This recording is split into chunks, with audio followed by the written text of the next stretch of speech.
सबसे अच्छी वक्त की सरमायाकारी ये होती है कि हम अपना टाइम अपने बच्चों के साथ गुजारें। देखिए, हम इतना वक्त इतना पैसा खर्च कर रहे होते हैं, इतनी मेहनत कर रहे होते हैं कि बच्चों को अच्छे स्कूल में भेजें, अच्छे ट्यूशन में भेजें, लेकिन और वो भी ज़रूरी है, लेकिन सबसे अहम चीज़ जिसने देखें, स्कूल में जब बच्चे जाते हैं तो वहाँ पे कितने सारे बच्चे होते हैं, ट्यूशन पे कितने सारे बच्चे होते हैं, तो चाहे आप जितनी भी महंगी फीसें दे रहे हैं, आपको जो एक वन टू वन जो बच्चे को जो मोहब्बत होती है, जो प्यार होता है, जो ख्याल होता है, वो नहीं मिल सकती। क्योंकि आपके बच्चों का मिजाज आपसे ज्यादा कोई नहीं समझ सकता। चाहे आपके पास इल्म है, चाहे आपके पास माल है,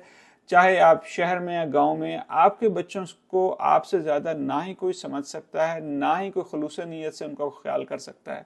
तो इसलिए खुदारा अपने बच्चों को सिर्फ अच्छे स्कूलों पर, अच्छे ट्यूशनों पर और अच्छे जो है वो फंक्शंस और अच्छे जो है गिफ्ट तक महदूद ना रखें। उनको अपनी जो सबसे अहम चीज़ है, जो आप अपने सबसे अहम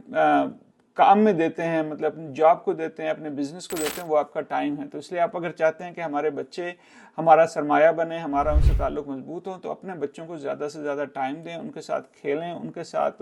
उनको समझने की कोशिश करें, उनके जो स्कूल के फंक्शंस हैं, उनके जो टीचर्स हैं, उनके साथ मिलने की कोशिश करें, जो छोटे बच्चे हैं उनके साथ स्टोरी टाइम करें। तो इन चीज़ों से जो बच्चों से आपका ताल्लुक मजबूत होता है और जो उनसे उनको और बच्चों का आपसे जो मोहब्बत पैदा होती है, वो उसका कोई भी नेमुल बदल नहीं होता।